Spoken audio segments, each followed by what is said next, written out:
La invasión rusa de Ucrania, la primera guerra híbrida mundial. Según gran parte de los análisis de la situación actual provocada por la deriva de la guerra en Ucrania, se concluye que Putin no está consiguiendo ninguno de sus objetivos y que Occidente y sus regímenes democráticos se están viendo reforzados frente a la amenaza y agresión militar rusa. No quería pecar de ser demasiado pesimista, sino en todo caso hacerlo de demasiado realista, cuando afirmó más bien todo lo contrario. Putin sí está consiguiendo sus objetivos por mucho que nos cueste creerlo. En lo que avanza este video voy a intentar explicarlo, las razones y el porqué de tal conclusión. La Rusia de Putin no es para nada una democracia, sino un régimen autoritario o una autocracia en la que se ejerce un férreo control de la población por parte del poder político, como antaño lo fuera ejercido por las distintas dinastías de los zares y por parte de los dirigentes de la extinta URSS, con casi la única salvedad de Gorbachev. Por otro lado, Putin no ha ocultado en ninguna de sus declaraciones anteriores y posteriores al inicio de la guerra que consideraba a Occidente y sus valores democráticos y de respeto a los derechos humanos en declive y decadencia frente a nuevos poderes emergentes como los que él representa. De hecho, Putin ha reforzado su alianza política, económica y geoestratégica con otros líderes autocráticos mundiales como la China de Xi Jinping e India, junto a terceros países a los que Rusia ofrece un trato ventajoso en materia de energía y materias primas, incluso en materia de seguridad, de la mano de empresas privadas de mercenarios que operan especialmente en América Latina y fundamentalmente en África, como el grupo paramilitar Wagner. El caso más manifestado de ello es Siria, una alianza con Rusia que se traduce en que estos países votan en contra o se abstienen en las resoluciones de la Asamblea General y el Consejo de los Derechos Humanos de las Naciones Unidas, que tienen como objeto condenar la invasión rusa de Ucrania y las violaciones de los derechos humanos por parte de Rusia. Para parte de estos países, los problemas que pueda haber en Europa quedan demasiado lejos y en todo caso los problemas de Europa no son los problemas del mundo, como sentenciaba recientemente el primer canciller de India. Pero la partida a fecha de hoy está lejos de mostrarse favorable para las democracias, en este caso representadas principalmente por lo que se ha convenido en llamar Occidente 2, aunque en realidad sea una noción incluya mucho más que Europa y los Estados Unidos. La guerra provocada por la invasión rusa de Ucrania, que ni siquiera cuenta con una declaración formal de guerra, ha desencadenado como respuesta legítima del pueblo y de la nación de Ucrania una respuesta militar de carácter defensivo de su territorio y de sus fronteras y de su población, que cuenta con la ayuda en materia militar de carácter internacional, pero que se está mostrando incapaz de detener el lento y progresivo avance de las tropas y las milicias rusas que literalmente destruyen, devastan y aniquilan toda resistencia a su paso al no haberse producido la rendición incondicional por parte de las defensas y de la población ucraniana.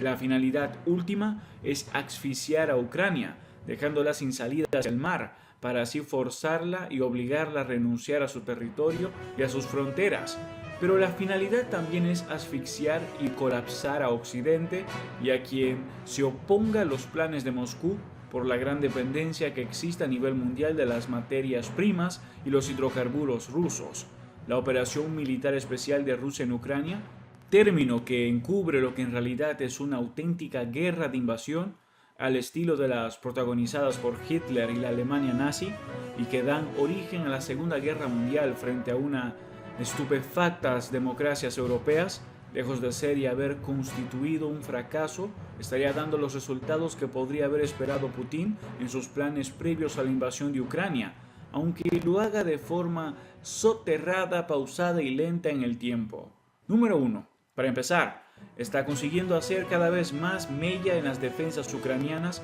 cuyas unidades estaban desde el principio en clara inferioridad numérica y ahora se encuentran cada vez más fatigadas y mermadas por el número de bajas y la extensión temporal del conflicto.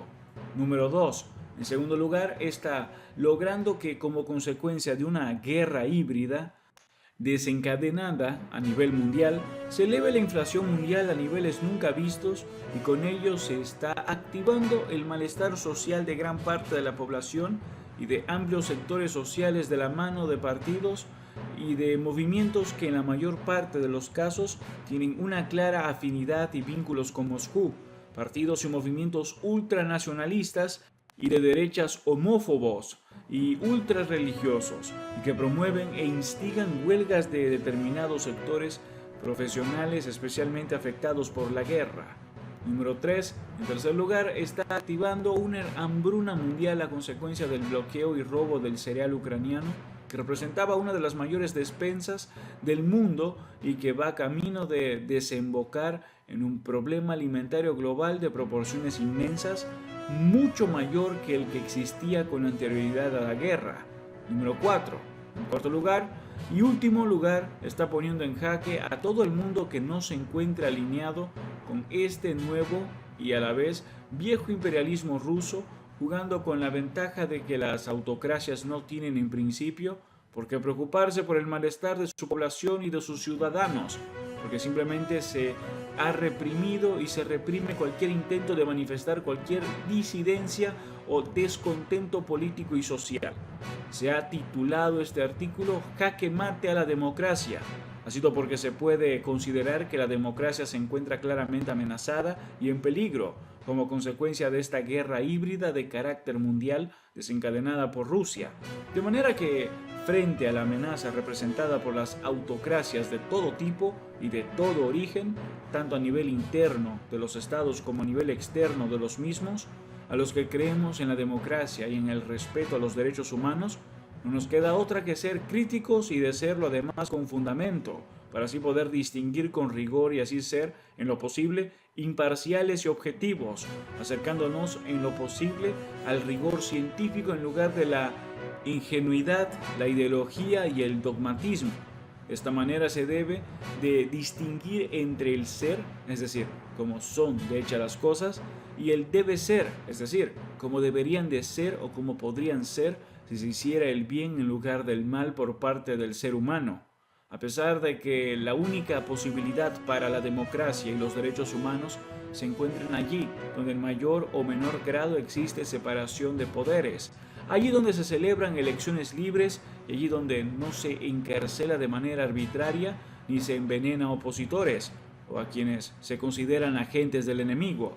Debemos, por tanto, señalar que la verdadera diferencia entre una democracia y una autocracia es que en la democracia se celebran elecciones en el que el partido y gobernante de turno termina más pronto que tarde por abandonar el poder y de producirse un relevo. Todo ello, por mucho que siempre que la democracia haya decidido algo que fuera en contra de intereses económicos de importancia, se haya producido un intento por parte de dichos poderes de conspirar en su contra. Por tanto, señalar una vez más que conviene analizar y distinguir la realidad para de este modo ser rigurosos y si así nos dejemos llevar por ilusiones de nuestra conciencia, por la ingenuidad, ni tampoco por la propaganda y conceptos en los que la correspondencia con la realidad se produzca por una simple y pura casualidad, sino que al contrario, te produzca un análisis concienzudo, preciso y que entienda la realidad tal y como verdaderamente es. La guerra emprendida y liderada por Rusia de Putin contra la democracia y los derechos humanos es grave, dura, cruenta y difícil, a la vez que decidida. Putin cuenta además como gran aliado a la China de Xi Jinping, en su pulso contra todos los representados, según él, por Occidente, que como sabemos todos, algunas de ellas son cosas malas, pero otras también buenas, o las únicamente buenas en un mundo que parece gravitar hacia la autocracia y la distopia. Representaría una auténtica ingenuidad el pretender que la manera de defenderse de tal peligro sería solamente con buenas palabras, firmando manifiestos, y no con capacidades y desarrollos tecnológicos que permitan la disuasión y la defensa. No hay que llevarse de engaño. Lo que, por ejemplo, permitió que el continente americano fuera colonizado y sometido por los europeos no fue otra cosa sino la abismal diferencia tecnológica de los pueblos nativos americanos con respecto a los europeos. que no les permitió defenderse y librar su particular guerra por la independencia con posibilidades de éxito, ni por supuesto disuadir al enemigo. No invertir en tecnología y en defensa implicaría subrogarnos a quienes desafían los valores democráticos y de respeto a los derechos humanos, es decir, a los enemigos de la democracia y los derechos humanos. El desenlace que tenga lo que ha convenido en denominar como Primera Guerra Mundial Híbrida no está a nuestro alcance conocerlo, pero sí que los elementos favorables para que prevalezca la democracia y termine imperando un régimen de derecho internacional justo no son precisamente abundantes. Por ello quizás este video ayude a entender el problema y el desafío que para el conjunto de la humanidad representa la guerra en Ucrania. El mundo se encuentra inmerso en una guerra híbrida de carácter mundial que amenaza con resquebrajar y hacer tambalearse a los fundamentos mismos de la democracia y de lo que se podría denominar como democracia liberal, Estado basado en un régimen de derechos y libertades ciudadanas, o Estado social y democrático de derecho. La guerra y la batalla se juega tanto en Ucrania como a nivel interno y externo de los distintos estados, por lo que no debería pasarnos desapercibido que nos encontremos inmersos en una guerra híbrida mundial que supone una amenaza existencial para la democracia y que buena parte de los que juegan en su contra van a intentar precisamente negar la realidad. El que se produzca la circunstancia de que gran parte de las democracias se encuentren en Occidente no quiere tampoco decir que eso que se denomina con la palabra Occidente haya sido a lo largo de la historia ni de todos los casos ejemplo ni de democracia ni de respeto de los derechos humanos, a pesar de haber sido cuna tanto de la una como de los otros. Pero lo que sí quiere decir es que lo que se puede entender ahora mismo por Occidente, en un sentido amplio, es donde se encuentran buena parte de las democracias que cuentan con las mínimas garantías e intentos sinceros y no meramente propagandísticos de ser democracias de forma real y efectiva. También llamado ataque híbrido, estrategia híbrida, tácticas híbridas o conflicto híbrido, es una teoría de la estrategia militar en la que se utilizan toda clase de medios y procedimientos, ya sea la fuerza convencional o cualquier otro medio irregular, como la insurgencia, el terrorismo, la migración, los recursos naturales e incluso otros más sofisticados mediante el empleo de las últimas tecnologías, con las guerras cibernéticas, con otros métodos de influencia como las noticias falsas, diplomacia, guerra jurídica e intervención electoral del extranjero, y en las que la influencia sobre la población resulta vital. Es un nuevo tipo de guerra que viene a dar por superada la guerra asimétrica, el ejército convencional contra fuerza insurgente.